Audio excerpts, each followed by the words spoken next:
Futures and options on futures trading involve substantial risk and is not a suitable investment for all types of investors. Past results are not necessarily indicative of future results. When I use the word I in this video, it refers to what I teach in my charting course or what I author in my twice daily oral and written updates. Prices shown on charts and quote boards are in real time and take into account all known activity up to this point in time.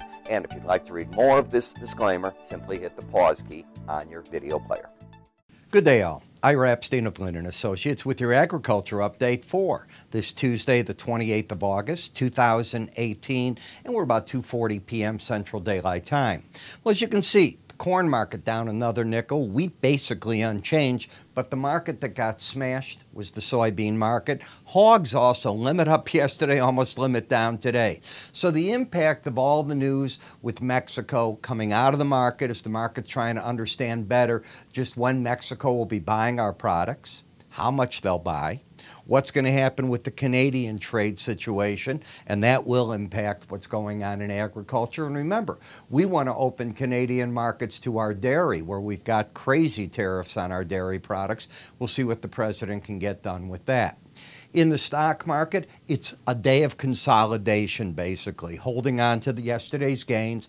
The metal markets, like the grain market, gave back that push that they got to the upside. I'm surprised copper held on as well as it did, but it did that. The dollar index tried further extending its break, but it may have done enough on this particular leg to the downside. When we take a look at a weekly area chart of closes, this is where the market finished last night. You can see another 15-cent breakdown on the weekly chart to 820.5. Now the big question is, does the market take out that break low? And if you're interested in what that number is, we can get it for you. That number was an 814 low and an 814 close. So that is now the question, can the market bust through that on the weekly charts?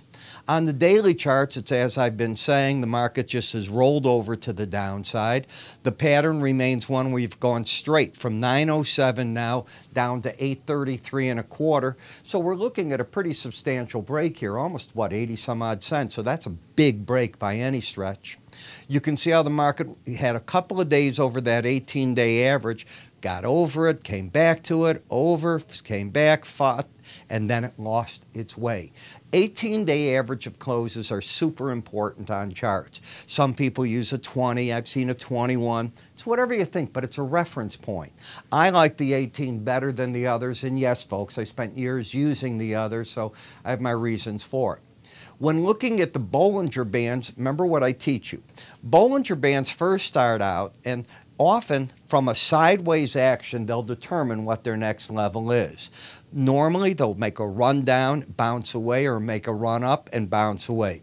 But once they start just laying, it's like a magnet laying on that number, you got to watch out, because I term that as riding the band. It often goes hand in hand with momentum, which I'll show you in a minute. But you can see what it's done, and here's the momentum just pointing down, not even getting a bounce out of it. Yes, we're oversold. You need no reason in this market to get a bounce.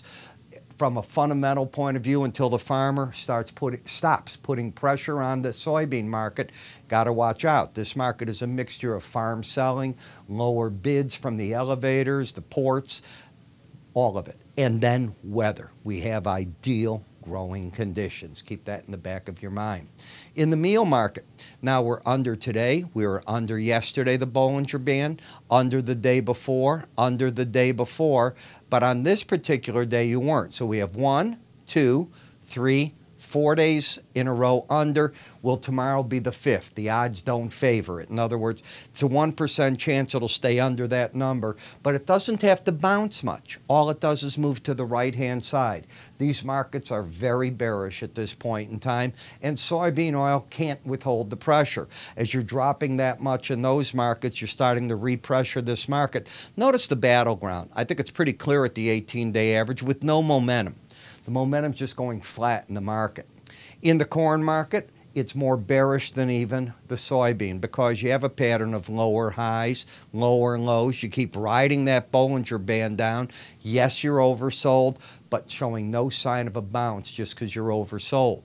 When you get to the wheat market, well, if this is a rally, so be it, but it's only 3/4 of a cent. You now have 3 days in a row, today, yesterday, day before, and believe it or not, the day before, 4 days in a row, where both numbers that make up the oscillator slow stochastics are going under 20. That's very bearish action. So until that red line gets over 20 again, I say this market has it locked itself into a downtrend. The resistance, 542.5. Amazing how the market rallied up here. Remember the weather situations we heard from Europe? Haven't heard a word about that in recent days. In the sugar, we had a short covering rally. Kicked the market back to the 18-day average of closes.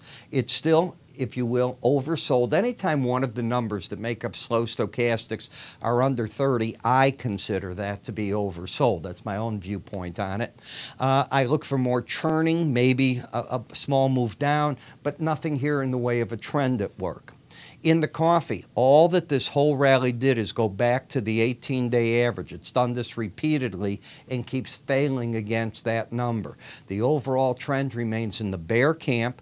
You are in a process of trying to alleviate an oversold condition. You still have one of the numbers under 30, and that's why you're getting the rally, then the pullback, maybe a little rally again. In the cocoa market, I'd be very careful right here. See how this market's now got both numbers over 80? Now, if we look here, both numbers were over 80, but not here.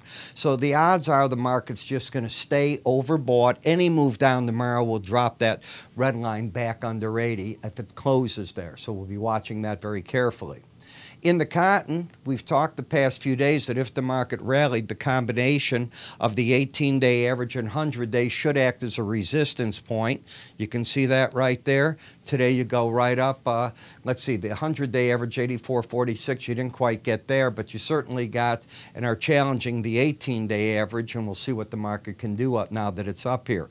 Again, an oversold market that got a bounce. The bias is down. The trend is not up as long as you don't close over that 18-day average of closes. Now, in the cattle market, you made a run yesterday after being under the lower Bollinger Band 2 days ago, made a run for the 18-day average. If you look today, the 18-day average's closes is 109.60. Today's high, 109.65. And bang, you fell right back to the 100-day average of closes.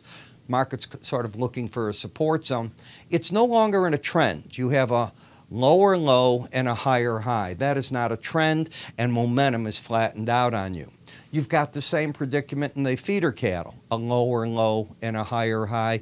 The resistance showing up very clearly at the 18-day average of closes, whereas the hog market had a limit up yesterday, just missed today, 22 points away from a limit down.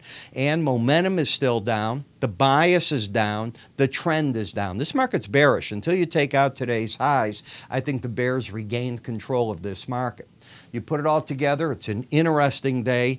Obviously, the day after Mexico, you want to know what's going to happen in terms of NAFTA. Canada's in the U.S. What is it going to mean for all the trade?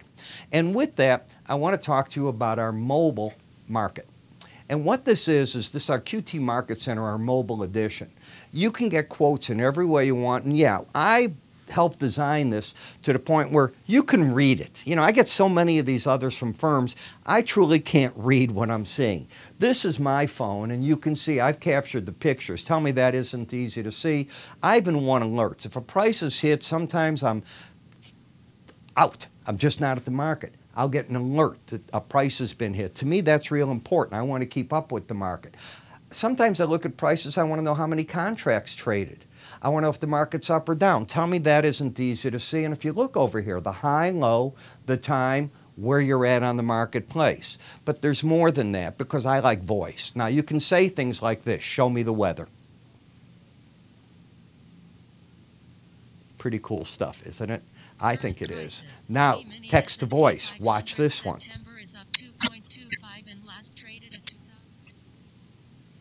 Neat as can be. So you get all that. You can get the weather. You can hear your quotes in the car. I use it that way. I mount my phone. I'll drive. If I want to know a quote or something, I get it. Remember, markets don't end trading at 4 o'clock. They reopen at 5 p.m. Central Daylight Time. My videos sometimes come out well after that. Well, if you get my videos and you like watching these, imagine in your phone you get this, and they'll play. You can turn them around. They'll play full screen for you. You can get quotes by different categories. Here's the old-fashioned way of looking at it if you prefer that. Just all these different things. And what about news? Our news written for commodities, all right here. How do you get access? And it's free. Give us a call. Go right here. You can go to www.irapstein.com. You can download this, by the way, on either your Android store or your Apple store, but you're going to need a user ID and password, so be certain to go to our website because we'll get you that. You can click up here to get to the page in order to ask for that user ID and password in your trial to Market Center. I'm Ira Epstein. You have a good day.